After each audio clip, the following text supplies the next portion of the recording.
Ladies and gentlemen, Emily Pilloton.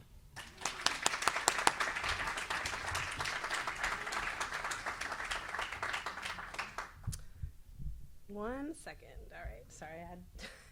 Right. Okay, that is on purpose. That is a black slide. Good morning, afternoon.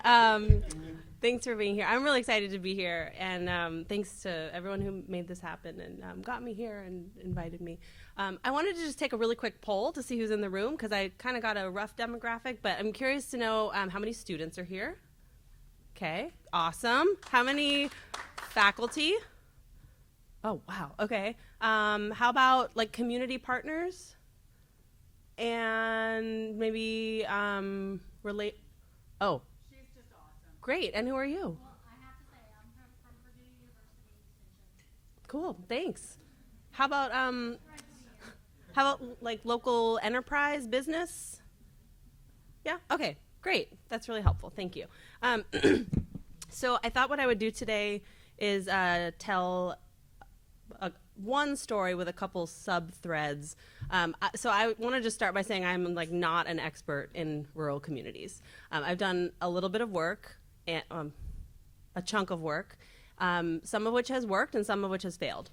So I want to just tell you the story of this journey I went on and show this one particular project and share with you some of the things that came out of it and some of the models that I think are replicable and reusable, and also some of the things that really didn't work and how we can learn from those failures as well. So I want to just start with, I think 4 quick slides about me so you have some context for where the story is coming from. This is my first crush. I don't know if any of you have seen the remake of MacGyver, but it's not nearly as, it's like, you know, the original. So I mentioned this because when I was a young girl, I used to watch MacGyver, and this was like the first time as a child that I witnessed someone solving problems in a different way. Even though, like, who knows, I think Mythbusters disproved every single one of his, like, gum wrapper bombs, but, you know, as a child, like, you go to school and you're given a worksheet and you're told there's one way to do it, and if you do it, you'll get an A, and that's it. And so I think just having a different model of, like, oh, wait, there's ingenuity, there's ways to be creative was really the first thing that eventually would lead me into a practice of design and building. I also had these 2 incredible grandmothers. My mother is Chinese, my father is French. So this is my Chinese grandmother and my French grandmother. Both of them were like 4'11" and like really not to be messed with. They were pretty badass. And also they were both makers. Like they were truly like formidable creative people, even though I don't know that they would identify that way. So my grandmother on the left is holding a saw that she used to play as a musical instrument. And I'm not sure if any of you have heard a saw played. It's very weird. And that was like her secret talent. She would like bust it out at dinner parties. And, you know, and then my French grandmother was just sort of she was constantly engaged in something. She was a really incredible needle pointer and cross stitcher. She used to cook. She worked in a library. She was just like always in the practice of learning and making. And so I grew up around these women and have like grown to really idolize them, and they've both since passed. But I think also this was the birth of seeing what it would look like to be both a strong woman and also a woman who was constantly in the process of making and learning. And then I also had these incredible teachers, especially in high school. I'm not in high school in this photo. I have 2 sisters, and these are my 3 teachers who I stay in touch with. And I mention this because for all of us in the room, like we're in the practice of learning and teaching, and most of us, and that's just such an important person-to-person relationship to cultivate. These are the first 3 people that told me that it was okay to be a nerd, and that it was okay to be a nerd about everything. Like I was that girl who wanted to do everything all the time. And that doesn't really work when people are asking you what you want to be when you grow up. You have to pick something, and I could not fathom how you could do that. I just was like, I want to be everything. And so these people gave me permission to embrace that about myself, which is then what would lead me to discover architecture. So this is a program I was just telling folks at my table. When I was 16, I was invited to participate in this program where I got to travel to Belize. I lived in this small town, village, and I learned how to build. And I learned how to mix concrete and frame walls and do all these like really industry relevant, like actual, this was not like kid building, this was like legitimate construction techniques. And it made me fall in love with building and architecture and the idea that I could build something real that would live in the world, that both made me feel like I had a voice and also that contributed something to the built landscape. So this is really where this story starts. This is how this particular moment would define what I would go on to study and how I would want to work as an architect and designer. So I went on and studied architecture at UC Berkeley, went to the School of the Art Institute. I was telling some students earlier this morning, I then got the job I was supposed to get with the 401k and the good benefits package, and I really hated it. Like, really could not, this is not just me being a brat, like I really could not get on board with working for a company whose ideas I didn't believe in and where I didn't get to feel like this. Like, this is what I wanted architecture to feel like, and just felt so disconnected from community and real problems. So in 2008, I was 26 years old. I quit the corporate real world of architecture, and I started a nonprofit. And at age 26, with no money and no business experience, I had no idea how to run a nonprofit. Didn't really even know what that nonprofit would do, but I knew that if I didn't create something that I then had to be accountable to, I would just sit and spin my wheels forever. So I started this entity, and I committed myself to figuring out ways of working that felt more like this and less like arguing about doorknobs for dressing rooms for retail clothing companies. That's actually what I did. So this was 2008. And very quickly, I discovered that there was so much I didn't know, and that the only way I was going to figure out how to practice would be to be asking questions, calling every single person I knew and admired, and putting things out into the ether that would then become work. And so one of the things that happened this is maybe like late spring 2009. So my organization is a year old. We've done very minimal work. And I get a phone call, or email, sorry. I get an email from this man. This is Dr. Chip Zollinger. And he sent me this email. It was a total cold call email. And he said, I'm a superintendent of a tiny school district in rural North Carolina, and I saw an article about you in Dwell magazine. I was like, what superintendent in North Carolina is reading Dwell magazine? But okay. And he asked me if myself and my partner at the time, would come down and visit and try to help him think about creative ways to use design to essentially save this district. And so I said, sure, that sounds great. And we flew down there. So this is Bertie County, North Carolina. We arrived there, and Bertie County is a really interesting and special and unique place, and also it is very much like many other places. So this is, if you know North Carolina, this is about halfway between Raleigh and the Outer Banks. It's in the eastern or northern part of North Carolina. At the time, Bertie County was the poorest county in the state. I think it's now like the second or third poorest. It's basically a swamp. It's like the innermost reach of the Albemarle Sound.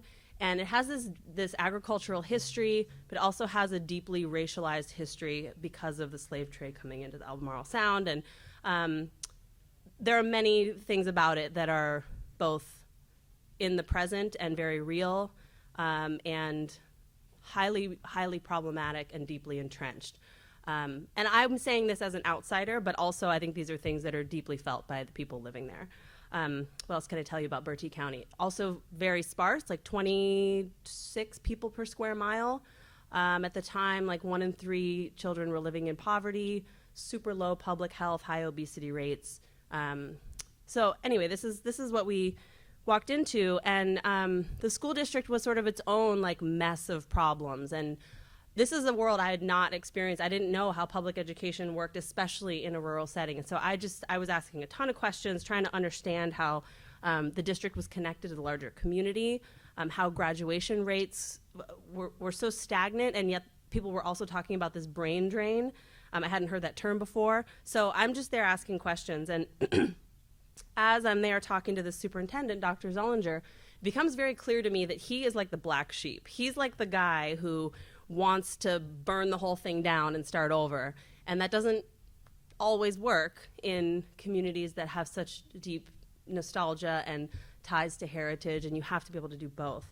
It also became clear to me that he was looking outside of the district. He cared very much about the schools and students, but he also wanted the schools to become like a model for change. Because as many rural towns are dealing with, there's a huge lack of economic opportunity. This is one of about 25 abandoned buildings in downtown Windsor, which is the county seat. So he wanted to make the school district an engine for economic change as well. So we're down there, we're talking to him, and I, like, you know, frankly, we haven't worked with a school, and we definitely haven't worked in a rural community, but like, here's what we got. And over the next year, we did a number of projects with him. The first was we went to all of the elementary schools, and we rebuilt their playgrounds as these like interactive tire playgrounds, which someone in the room knows something about. He's built like 50 of them, inspired by this. So this is meant to be like an interactive playground where you could play educational games. You can build this thing for like nothing. These are all old school bus tires. But it's just like a different way of thinking about play in a school environment.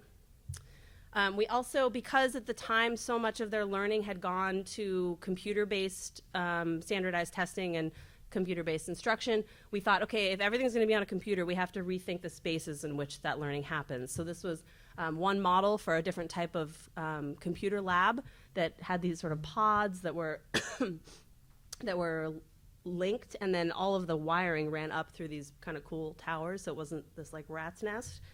This was another one, same kind of idea, but more optimized for classroom instruction where everyone's facing the same way. But same thing with the cords. They all run up through that channel. And then we also created, this is an old storage shed that we turned into a weight room for the football team, which seems like a small thing, but on Friday nights, that's what you do. You go to the high school football game. There's no bar, there's no movie theater, there's no, yeah. So we thought, you know, if you invest in these micro communities that people gather around, you are investing in the larger community. So we did these projects, and they were fine and great, and they looked good. But then, you know, we sat back and we asked the superintendent, like, these things are fine, but are they really getting at the root of the problem? Are they really changing the way that teachers are teaching and kids are learning and people are investing in the schools? And I think we all knew the answer was no.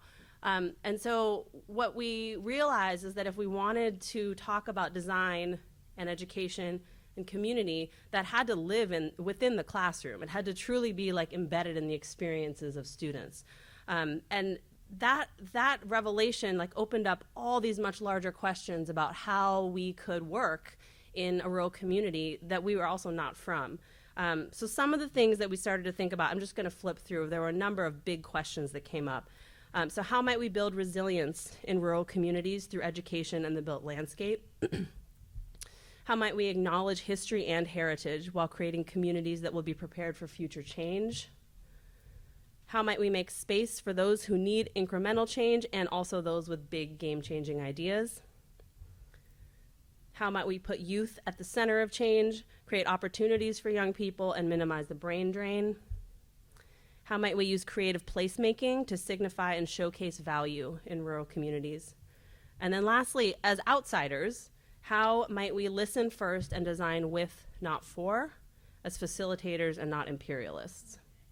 So this was like a this is a thing I've struggled with for many years. And maybe this is a longer conversation I can have with a few of you, but I'm really interested in and sensitive to the places where I feel like I don't belong, but then also this tension between, like, if you have expertise, how do you contribute that in a way that will be helpful without taking away from the value that's already there? This is like, I think this is such an important question for any of us who are working in communities that really we didn't grow up in.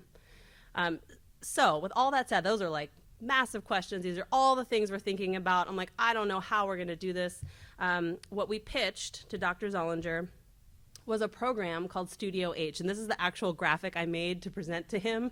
And this is super, super rough. And I was saying to some students earlier, like, when you have an idea, you have to like talk about it as if it exists. Like this is what I'm doing.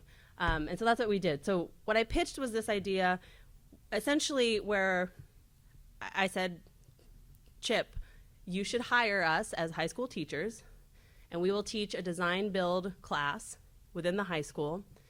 And over 1 year, we will build a piece of public architecture. And we will do that every year until the landscape of the community changes, until our students graduate and move into jobs, et cetera. So it was a way of thinking about like both the learning of students and also the needs of the community at the same time. I think of this as like shop class with community purpose. This is the curriculum I pitched. I was like, the fall is going to feel like that. The spring is going to feel like that. The summer we're going to build, and then it will, like this is literally what I said. But I had this idea that if you could bring a group of students, have them be in conversation with the community, and by community, I mean like their own families, their neighbors, the mayor. This is a town of 1,900 people. This is not a large community. That you could sort of embark on these different phases of like thinking about what do we need and designing it, the idea of it, and then engaging in a really strategic way, and then actually building the thing. Like, I mean build in the most literal way, like physically building the thing, and then allowing that thing to live. So I pitched all this to him, and he's like listening very intently, and I'm waiting for him to say like, yeah, I don't know. And he goes, yep, we could do that. No, that was the end of the discussion. That's how I became a high school teacher. So,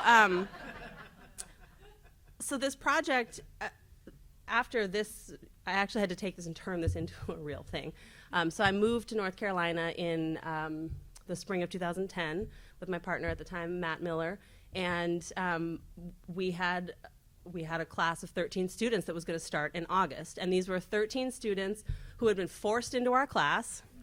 And we met them, we met their parents, and every single one of them was like, this is incredible. This is so awesome that you're doing this, because many of them were taking all their classes online, including PE. So just the idea that there would be any new model for learning was exciting. So we had a lot of families and a lot of students on our side, and this is in like May, June, like really excited. We're building on a shop. Things are happening. I've gone to the community college and said, hi, I'm teaching up the street. Can you hire me as architecture faculty so I can offer my students college credit? Sure, we can do that. 17 college credits for a year. So like this goes to my point that we were talking about this morning, like you just have to ask for the thing and say you can do it. And then something really crappy happened, which is that in August, this is like about 3 weeks before we're supposed to start teaching, Dr. Zollinger was fired by the school board. And this unleashed an entire Machiavellian political drama, the likes of which I have not experienced ever. This battle that I didn't know was happening, but had been bubbling up for many months between the school board and the superintendent, who had all these wonderful ideas, brought in Teach for America, was full of new things, and it was just too much. It was too much for a school board that was so deeply entrenched in like the way things always have been. So I will talk more about that later, but he was fired, and so then the question became, well, what do we do without our champion? So the answer is that you become your own champion, and then you recruit others to come with you. It's actually not this simple, because we were fighting against the school board the whole time we were there, and part of losing our champion meant we lost our salaries. And so I taught for free. And the reason why I did that is because I had families and students who wanted this class to happen, and so we made it happen. I wrote grants, we made it work. This is not the replicable part of this model. This is like, right? This is not a best practice. But it is a best practice to like, you gotta just make it work. And so if your champion leaves, like you're still there, so you have to be the champion. The first thing we did is we put up a billboard, and this is like right as you come into town. We like publicly declared that this thing was happening, and we purposely kept it simple, and so you would be like, what is this thing? Let me go look it up. And then the first day of school rolled around, and our students walked in, and God bless them, I love them all so much. But we also discovered really quickly they were so far behind grade level in all ways. They were not reading all that well. Very few of them could read a tape measure. They had definitely not had any kind of vocabulary or design exercise, nothing. And so we realized like we really had to start at the very beginning, and to build skill while also building trust. Because as far as they knew, like they like the idea of this, but we're still mostly strangers, and we're strangers from California. So this is like, even more layers of building trust. So we started with like the true basics. Like we do this exercise where we cut up a bell pepper, we draw plan, section, elevation. It's like a way of learning how to see. We did basic shop safety. We were still building out the shop. We had them build out the shop with us. This is one of my favorite models of building, is to build the project as you're doing it. This goes back to like how Tuskegee was built. Come to school and build the school. Basic lessons in measurement, just like skill building. And as we're building one skill, we're also building trust that like this is a safe place to fail. You can trust in me that I will teach you the thing. And so slowly this happened. And once we had like a baseline set of skills, we turned towards the community. And one of the first things that we wanted to ask students, we have this massive project in mind for the end of the year. We want to build public architecture, but you can't just jump to like, let's go build the giant building. So this was sort of this intermediary question. We asked them like, what's going on in the community? What are the industries? Like, what can we respond to? And one of our students, Stevie, his family owned a farm that farmed chickens, raised chickens for Purdue, not your Purdue, the chicken Purdue. And so this is actually one of the better chicken houses because there's natural light. But there's a massive chicken industry in Bertie County, and he said, my job as the oldest is I go in at 5 a.m. and I take this giant vacuum cleaner and I like suck up the dead chickens. And I was like, okay, wow, this is really, we know this is how industrial farming works. And yet it was bothersome, even to like the kids who live there and who live on these farms. So we asked them, okay, what if instead of designing houses for 250,000 chickens, what if we make chicken coops for 2 to 6 chickens, and we make the coolest chicken coops you've ever seen, and we give them to families to put in their backyards to think about chickens and animals and farming and food in a different way. So these were our 2 chickens, Henrietta and Jezebel. They lived in our classroom. We studied them intently, and we started designing chicken coops. This should look familiar to any design or art students in here, right? So I asked my students to build models. They said, what the heck is that? And then they made one. I said, cool, make 50 more. And they were like, what are you talking about? That's not how school works. But that's how design works. So we built tons and tons of models. Yeah, so many models. This is a student who was super into the geodesic dome, wanted to understand how it worked, and took it like really geometrically, went really deep, and then was trying it with other types of shapes. Like, could you make a geodesic dome with a trapezoid or parallelograms? And what he ended up with was this. He brought me this model, said, this is the chicken coop I want to build. And I was like, that's amazing. Asterisk, no idea how to build this, right? Like, I understand how this works in chipboard. I don't understand yet how it works in real materials. So this was another really important moment of trust where I had to, as an educator, decide, am I going to tell this kid, great, let's go build it, or am I going to tell him, this is amazing and I don't know how to build it? So I said that, and then I told him, but I promise you that I'll figure out, like, we will figure it out. I can promise you that. And so then we did. We spent the next couple weeks, like, prototyping all these weird hinges. We wanted the roof to be one piece, but also flexible enough to bend into all those shapes. So we came up with this, like, sheet metal and plywood, like Oreo cookie situation, the hinge where it would bend along these specific angles. So we assembled, this is the flat roof. We raised it into place. We had this like jig on the wall so we could match the angles of it. The model is sitting across the table like 10 feet away, and we're like going like this, like 20 times. I taught basic MIG welding. I was saying earlier, I love welding so much. It's so fun. And kids are actually really good at welding. They're like kids, teenagers. And so we built the structural frame and rubberized roof paint to weatherize it. And then this was the final coop, which they called Coopus Maximus, which was like, yeah. That's my dog, Junebug, in the back, too. And so this is the crew that built it. And these are students who've never built anything in their lives. And I think at the very beginning, when I first asked them to draw a chicken coop, and it was like square with a roof. If you ask anyone to design any structure, that's the first thing they'll draw.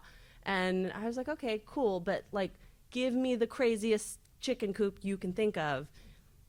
Easier to edit than to push further. And so this was also like my way of proving to them that they could trust me and that they could also trust their own ideas. Like there was no such thing as too crazy in this class.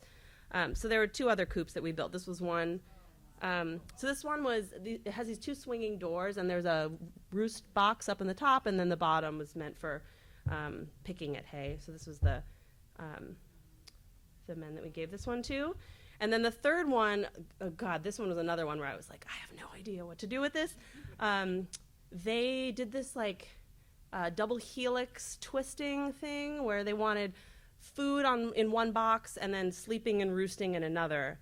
And this was something they actually observed by watching the chickens, that like they did kind of want these separate spaces. So they like really separated them. This is one of the working models. And then building this crazy thing, and then this is the coop that was delivered to this family, and this really cool interior shot.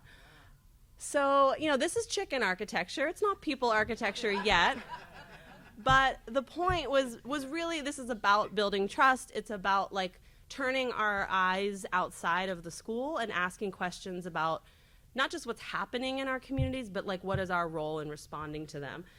So the things that I learned from this were, first and foremost, like that this idea that your idea is too crazy, it's just like that's not true. Like sometimes crazy ideas are like exactly the right answer. So I think having that as a thing that you're given permission to do as a young person is like really, really liberating.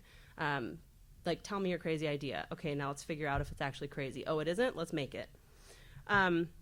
This other thing that like as students and as educators, that we really should be looking outside of the school, that we should be making things that are in response to the community and then also that are in service to the community. So those chicken coops, like we could have stopped at the model and just said like, let's show these to our parents and that's it, and you get a B+ or whatever. But no, this was truly about responding to something that was happening in the local community that my students felt personally, and then also giving that back, like taking it in and giving it back out in a new way.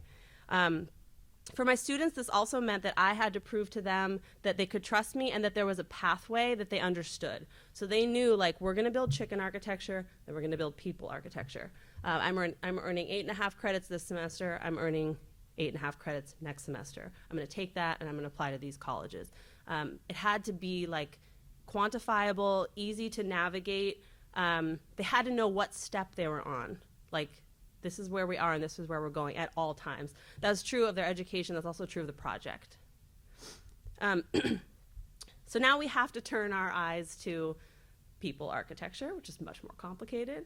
And there's also now like this conversation happening in the community, like, what is this class doing? Like, who are these people? And what are these weird chicken coops I see on the side of the road? So the mayor was now invested, the town council, there were folks from the Rotary Club. Like there was like some buzz happening, and there was also a lot of pressure because we've made this promise to the superintendent who's now gone, so we had to double make it once he was gone, that we are going to build public architecture.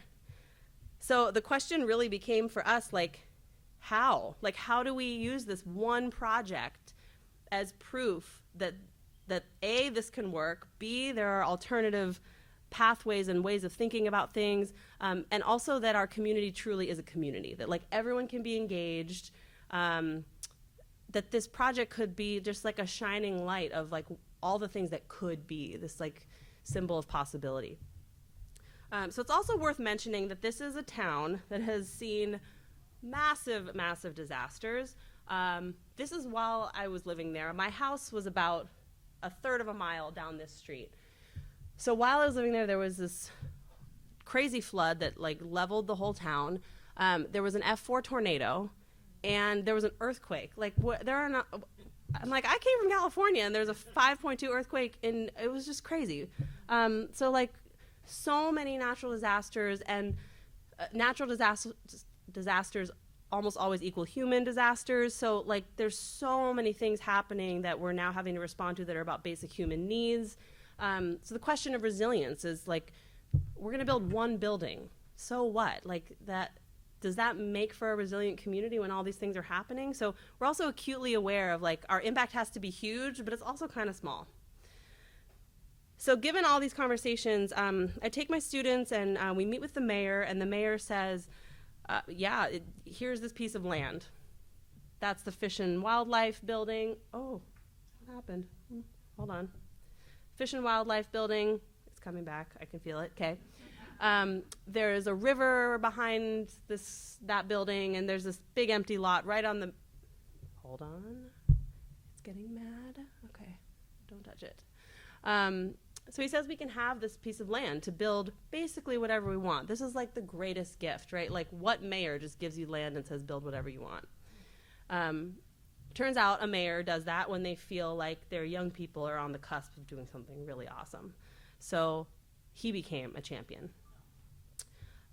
So then the question becomes, well, what the heck do we build on this piece of land? So it becomes clear very quickly. We start going out and asking our neighbors, our family members, our aunts, our uncles, the guys with the chicken houses. We go to the Rotary Club meeting. We go to the post office. About 75% of people say we need a farmer's market because we live in a food desert. There's one grocery store. They charge $4 for apples. They're horrible apples. There's no opportunity for local enterprise. This made sense on so many levels: health, agriculture, business, and the closest farmer's market to Bertie County was 85 miles away. Yeah. So, spending most of my life in the Bay Area, I'm like, farmer's market, there's like one down the street that way and another there. No, this was like this is also about having a place, like creative placemaking. This is a place where people gather and all these things intersect. So we started making models. We went to the North Carolina State Farmers Market in Raleigh.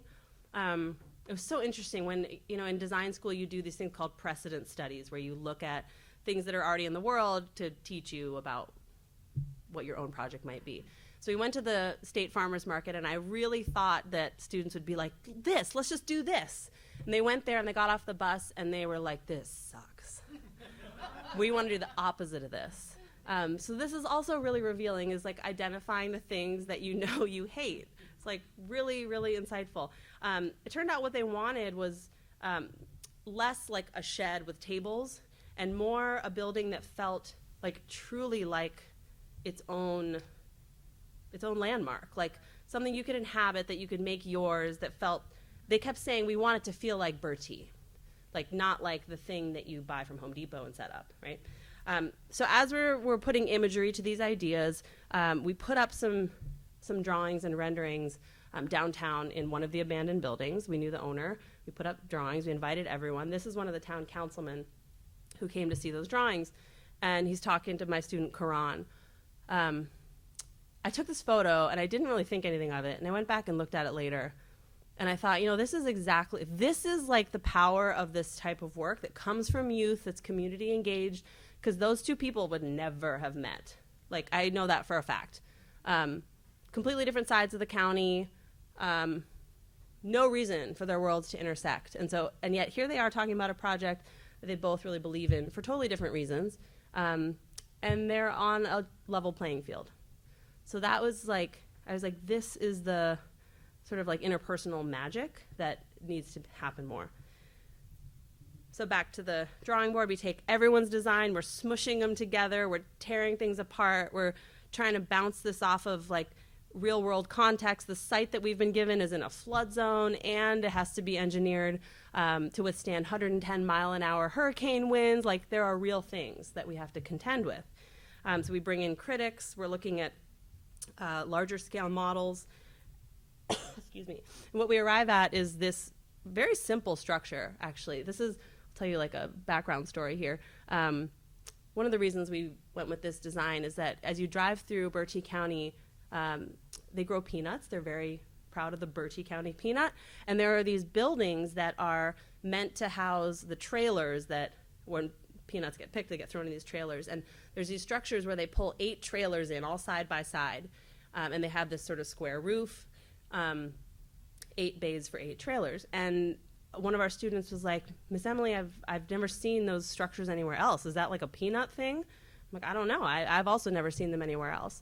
So that archetype, that like 8-bay archetype, became the inspiration for this, with a little bit of a twist. There's like a funky angle. There's this double height raised roof.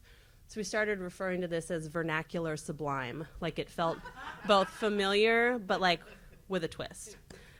This elevated, this double height roof was meant to be both for ventilation and also a billboard to the town, because we're like right on that front, on that main thoroughfare as you come into town. So, okay, this is like May 15th. School's almost over. We're going up for building permits. We've written a number of grant applications. We have $55,000 to build this thing, and we have all summer to do it, which is like 2.5 months. We have a construction crew of 13 teenagers, and it's like 120 degrees outside. So summer rolls around, and every other teenager is like on their jet skis and doing teenage things, and my students are digging holes. And I really, really thought I was going to have to hard sell them on this. Like, we're not done, guys, come on. And no, they were there every day. I also paid them. I don't really believe in free child labor. And I was just, that was incredible. Like, they showed up every day, and they understood that this wasn't just like a homework assignment they were done with. This was a thing that had to be completed. So as this thing started to take shape, you know, one of the other challenging things is that in North Carolina, I'm sure in other states too, you cannot work on a construction site as a minor and operate a power tool. So I had like one kid that turned 18 in July, but everyone else couldn't use power tools. So these are the trusses, and we had to make these in our shop before the end of the school year. Each one of these is 21 2x12s. And because of this angle, there's this 6-degree angle that kicks out. Every single one of these is slightly longer than the next. So we had to cut 21 pieces times 9 trusses, code them, drill them out, disassemble them, move them to the site, and assemble them with hand tools. Yeah. But again, like, this is not, if this project were about construction efficiency, like, it would look totally different, but it's not. It was about kids and community, so this is how it had to happen. Started raising these things into the air. On the day that we did this, there was, I should also back up and say we didn't just have to build a farmer's market, we had to start a farmer's market, right? Like, we have to get people to come and sell things. So as we were building, we had a temporary market on Saturdays in the lot next to that Fish and Wildlife building. And so this happened on a Saturday when there happened to be the temporary market. So as people were coming to the temporary market, they were walking by like, oh my God, it's real. It's like coming up out of the ground. And that was a really important thing for us too, that there's some theater in this. This is like a spectacle. It's something that people walk by and they go, what is happening? Also because my construction crew is 16-year-olds who are male, female, black, white. I'm the forewoman. This is a confusing scene. Like, nothing about this makes sense. And that was kind of the point. Like, you should be asking the question, who is building our town? And you should be asking the question, like, what is this thing going to be? So projects like this also have that sort of like, even though it's a passive engagement, it's a way for anyone walking by to be asking the questions about how they are a part of this. You know, and then this is like July 30th. Everyone's getting we've all lost like 15 pounds. we're laying the deck joists, and this is back to like carpentry 101 and what I taught them on the first day with the tape measures. Like, if I tell you that's 95 and 3/8, don't bring it to me at 95 and a quarter, because that thing costs $21 and you got to recut it, probably by hand. So there was like an immense amount of like craft and investment in this thing. And then we put up the siding, and then this was the final building. Yeah. So this is the end of the summer, and there's an opening ceremony, and all of the vendors that had been selling in the temporary stalls moved in. This was such an incredible day because everyone had been seeing this happen. My students were so tired. We were all just like, oh my God, we want to go home. But to see a building that you've constructed being inhabited by people using it in the way you designed it for is like, I don't even know how to explain the gratification of that experience. So all these vendors moved in. This was like the very first day. There was a ceremony. One fun little story. So when we designed this thing in the flood zone, we realized that one of the constraints of building in a flood zone is you have to build the deck height at 3 feet above base flood elevation level. So that's like hip height. That means you have to ramp up to it. That means you have to have an ADA compliant, et cetera. It triggers all kinds of other things. So when I found that out, I was like, oh God, that's like, here we go, another constraint. And my student was like, well, Miss Emily, that's fine, because that's the height of a truck bed. So, we just have people pull up to it, and they drop their truck bed and put their collards, and the end. And I was like, oh, thank God for you. And then on the first day, like, we didn't even tell vendors where to go. They just knew. They pulled up, they backed in, they unloaded their stuff, and my student who said that was like, Miss Emily, they're doing that thing that I thought, and I'm like, yeah, it's because you designed it well. That's like, yeah. So it turned out to be like a highly functional and really usable building. It's still standing. There's like up to, I think it's close to 60 vendors now. This is now 8 years later.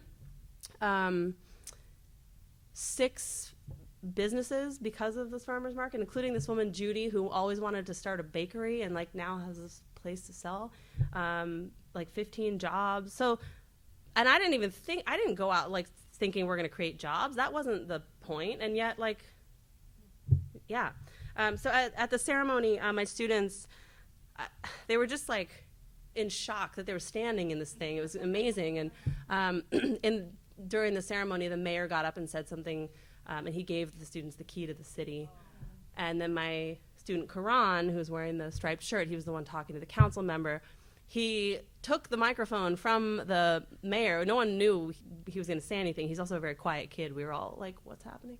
And he said, when we started this project, I really thought Miss Emily and Mr. Matt were just crazy. And now we're standing in this building, and I want to bring my kids back here someday and tell them that I built this. And so that was, to me, that was like the proof of concept. So like, this is meaningful to this kid. It's meaningful to the farmers. It's meaningful to the mayor. This thing is well engineered. It's not going anywhere. It's still standing. And so I just felt like, this was just an experimental project. Like, we didn't have the expectation that this was going to be a thing everywhere. And yet I think it brought up so many important untapped opportunities in this community, and it gave a different kind of voice, not only to my students, but like to the mayor, or to the farmers, and it became this forum for so many new things to emerge. I want to just show, I have a 1-minute trailer. If you want to see this full story, there's a documentary called If You Build It. I think it's on Netflix. You'll see me crying and throwing my back out. The students are hilarious. I'm going to just show the trailer for it. It's very cute. Bertie County is a prime example in the demise of rural America. I'm not leaving because I want to leave. I'm leaving because there's nothing to keep me here. There's not a whole lot of opportunities for our kids here. School, I hate it. My dad hated it. My granddaddy hated it. I'm carrying on a tradition. We have kids coming through that door any minute. What if you could bring back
us how to look outside the box. Why? Why is something the way it is? Make something better out of everything.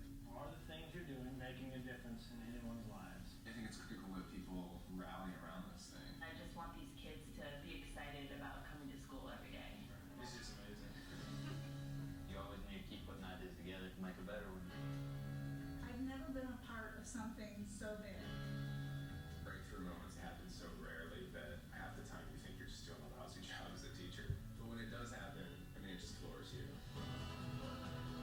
The farmer's market is the beginning. To stay here and look around, it's just amazing. It really was a blessing. I love those guys. I'm so proud of them. This is something that really can transform lives. It's a once-in-a-lifetime opportunity, and it happened to us.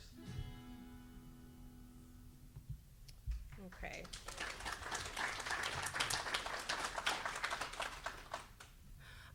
So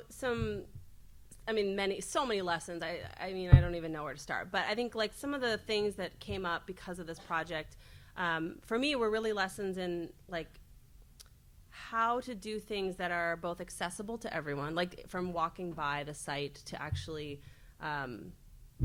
being the builder, like to make the process both public and then always visible. There's always something to see. You want to see where we are in our project? I don't need to show you a Gantt chart. Like, come to the site. You'll know exactly where we are. So I think doing things that are physical, that people can see the artifact happening as it's happening. Also, like, we had so many great partners. We had the mayor, we had the school district, well, not the board, but we had some people from the school district who were great. We had a lot of families, we had farmers, and so the question becomes, like, what do you do with so many stakeholders who want in, maybe don't know what their place is or what they're getting out of it? So we were really, really specific. We said, this is what we need from you, and this is what you will get. The end. And for some people, not everyone was trading in the same currency. Like for farmers, this was really about like, I need extra income for my home. For the mayor, it was like, I just want to be a good mayor and I have this land. Maybe I'm going to run again as mayor. I don't know. And so he brought the land and the support. And what we gave him was, frankly, political alignment and the ability to point to something and say he made it happen. For my students, it was college credit. It was being able to put this thing in their college portfolios. So I think at the very, very beginning of this project, being able to identify what people could contribute, but also what they would get out of it. And those things are vastly different. And then this power of, like that's kind of what I described, like creating these experiences where people are forced to ask the question, like, why is that woman from California the forewoman on this construction site? Like, how are these kids the construction crew? Like, what is this building going to be? When those questions get asked, they have to be answered. And so those conversations are what lays the groundwork for the next big thing to happen. And then I just keep coming back to this, like no matter where we're doing this work, like they're especially in rural communities that often do have like a much older population, you have to give the microphone to the youth and put them at the center of the leadership, because we can talk about the brain drain at length, but if students and youth don't see themselves in the place, in the space, in the place, in the community, they're not going to come back. And then the question becomes, well, when they come back, what do they do? So there's that cues up many more important conversations. Just lastly, I want to tell like kind of a bittersweet part of the story, and so the next question becomes like, what does success look like? As I mentioned, this was a total experimental project. We figured it might be a model or inspire something else. But what does success look like? Was the opening ceremony our point of success? Partially. It also looks like this, that the next year we had 24 new students, and I asked them the same question, what should we build? We went through the same thing, and I really wanted to build an animal shelter. And they were like, no, we want to build another farmer's market. And I was like, really? I'm kind of done with farmer's markets for a while. But they brought up this really great point that you start something and then people ask for more of it. Like now it has to be a network. This is a rural county that takes an hour and a half to drive across. So if you're not in Windsor or within whatever, like you could be 50 minutes away and that's still too far. So we built these little pop-up farm stands that anyone could pull up to and sell instead of being on the side of the road dangerously selling collards at the back of your truck. So this was one. This was another. And actually, this was my first experiment in Battle of the Sexes teams. So one of these was built by the girls, and one was built by the boys. Do you want to guess which one? Girls? This was the boys. Yeah, this was so fascinating. This is like how I entertained myself with like social engineering. But the girls' team was like, okay, we're going to divide this into pieces. We're each going to build this number of squares. We're going to put them together. It was so logical. Everything was 90 degrees. And then the boys, like, this very voluptuous thing. I'm like, okay, all right. So this is success also looks like the ripple effect, like one thing begets the next.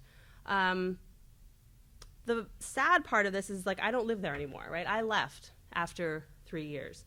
And so is success defined by the thing living on forever? The thing does live. We brought that same program to a charter school in Berkeley, California, which could not be more different than Bertie County in every single way. But the program still lives, and there are still kids making things, but not quite in the same way. So I don't know. I don't know if that's a success or a failure. And I should also say we left because of a lot of the big structural things that just made our work there unsustainable, despite families and students petitioning for us to stay, and despite the mayor saying, hey, I have a lot for your next project. So that sucks. Like, that feels like a failure to me. This doesn't, but if I go back to Bertie County, it does. The upside of that, though, is that I think in doing that project, because the public was so engaged in it, and maybe this is like truly the success, is that it brought to the surface a lot of BS that had been happening with some of the leadership in Bertie County. And none of the school board members who were there when I was there are still on the school board. They've all been voted out. And the guy on the left, Bobby Osina, was the principal at the high school when we were there. So now there's a voice of someone who actually has been like in the trenches with kids.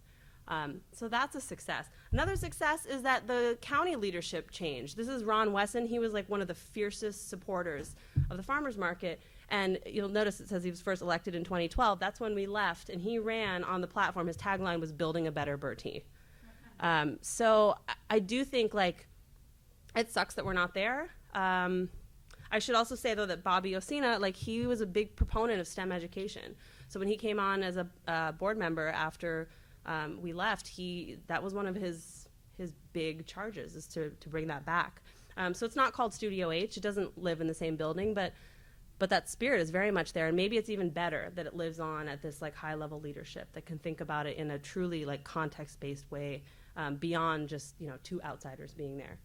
And then lastly, I think the ultimate success is that my students are now like grown-up human beings, and it's amazing. So this is Alexia on the left. She just had a baby, and she is a trainer for employees at one of the regionally for Panera. This is Eric, who's a firefighter. They all came back to Bertie County, like went to college, came back. Colin on the right went to NC State, studied engineering. He just got married. He's working at this local farm called Avoca, which is also very much connected to the farmers market. And then this is my favorite student story ever. The kid in the trailer who said, I'm carrying on a tradition, I hate school. So he went to NC State. He graduated with honors with 2 degrees. And then he took up competitive ballroom dancing. Yeah. After being on camera so much for the documentary, he was like, I think I might have a future in the performing arts. So, like, that's amazing, right? And last time I talked to him, he was saying he inherited some land from his family that's like adjacent to where their chicken farms are. And I was like, what are you going to do with it? And he goes, I don't know. It would be really cool if Bertie County had a safari.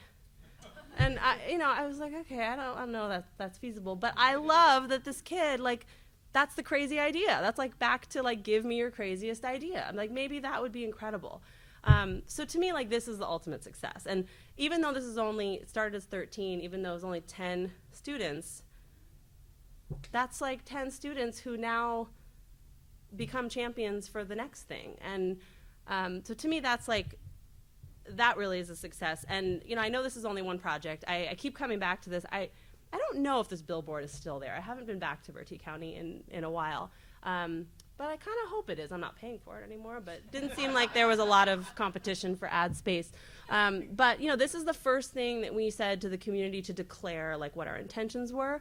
I feel like we achieved that, and I also think these are like really great reminders for all of us, like no matter what our point of engagement is, that even if you're not a builder, like you can have this mindset that design is so much about just like open-mindedness and crazy ideas and being able to listen, but then also being able to like reflect back something new. And build to me will always mean that you execute on that promise, that like you can't just throw out a crazy idea and then walk away from it. Like you have a commitment, especially in small communities, like you're only as good as your word. Like you have to do the thing and you have to make it real. And then the ultimate like pipe dream is that what you've done creates a transformation that leads to many other things. I think especially in rural communities that are often so small and so tight-knit, like the impact of things is truly magnified because everyone knows everyone, every business is connected to every other business. And so you have to commit to doing these things that are real and then watching it grow and supporting the things that it inspires from there. So, thank you.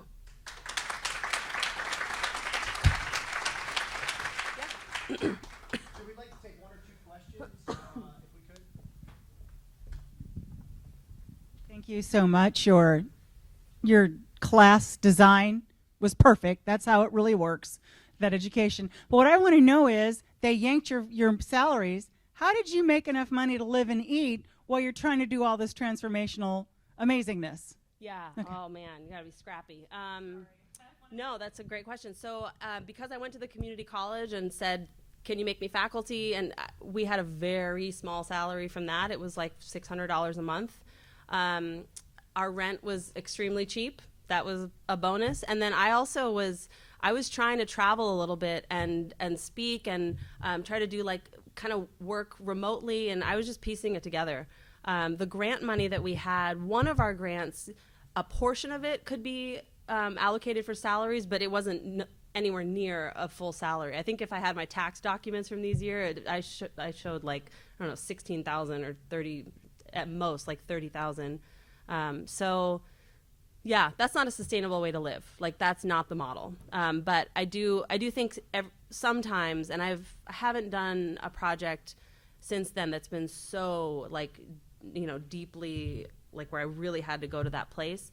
But I think there is, like, I am super committed to, like, making things work, especially for kids. So, yeah, just had to piece it together. Yep. Yeah. I was curious, you said that those students were kind of forced into it. How did they choose them? Yeah, so at the time there was this one track at the high school. So there's only one high school for the whole county. And then within the high school there were a couple different tracks, and one of them was the early college high school program. So I think there's early college in Indiana, is that true? So it was connected to a community college, but because the community college was not, most early colleges share a campus with the community college. There is no community college in Bertie County, so that community college connection was remote. Anyway, that was a brand new program, so only 13 kids had signed up for it. And they were like, what should our curriculum be? So then that's when we came in and they said, oh, cool, push these 13 kids into that. So that's how they were selected. And, I should also say, though, that they knew that when they opted into the early college program that it was this new forming thing. So I say forced into it, but I think they also knew there were going to be some things about it that were new and different. And as soon as we met them in person, they were like, yeah, okay. With the exception of, like, Jamisha, who you saw being like, give me a 0. I don't want to do this. That was also because we were doing this one-day project where we were firing cow patties. So anyway, that's another story. That's why she was like, I'm playing with animal manure. Is this my curriculum? Yeah. So they were pushed into it, but then quickly convinced. Yeah. Can you talk a little bit about how you encourage co-ownership of the projects so that a multi-passionate entrepreneur like yourself can start something and then move on to something else? How do you encourage community members to co-own it? how do you get that started, and then how do you finally transfer that leadership? Yeah, I mean, I think that people have to have specific, they have to really know their role, and you got to give them jobs. Like, I think there were partners that we had where we were sort of like, this makes sense philosophically, but I don't really know what you can contribute. And then it was just like a couple emails and then, gone. So I also think limiting the number of key partners, like there is such a thing as too many cooks in the kitchen. So we really tried to have I could probably count them, 4 to 5 key partners. Everyone always had a job, and they knew, once we cut the ribbon on this is going to be your payoff. Almost none of that was financial. So we also, because we were outsiders and we're super aware of it, we danced a really fine line between saying, can we come to the Rotary Club and present? But we also don't want to be like those people inserting ourselves. So we would also ask our students to do that for us. And not because we didn't want to, but that's also good for them to be in those spaces. So we had our students ask for partnerships. We set out at the very beginning a list of what we knew we were going to need, and then we tried to align those things with the partners who had stepped up. And the main partners were really should have been the school board, the mayor, the town council, the Rotary Club, and then this small band of farmers who signed on as early vendors. And then just a handful of like Ron Wesson, who wasn't running for office at the time, but he was just seen as this really important public figure. So he was sort of this unofficial spokesperson. And I think his payoff, honestly, was that he pointed to this project when he ran, and he was like, I know how to build a better Bertie because the project's like this. So great. Yeah, and then, the other thing I learned very quickly is how to code switch. I was saying this to students earlier, you have to be able to talk to anyone in their language without lying, you're not being dishonest, but I would talk to a farmer very differently than the mayor and to my students. I'm saying the exact same thing, but I think that's something to be really sensitive to, especially in rural communities, especially communities you're not from. You have to meet that person where they're at, not where you're coming from. Last question, anybody? One more? Okay, so with that, Emily, we'd like to say thank you so much. Thank you. Thanks for having me. And your presentation today. Really Thank you. Thanks.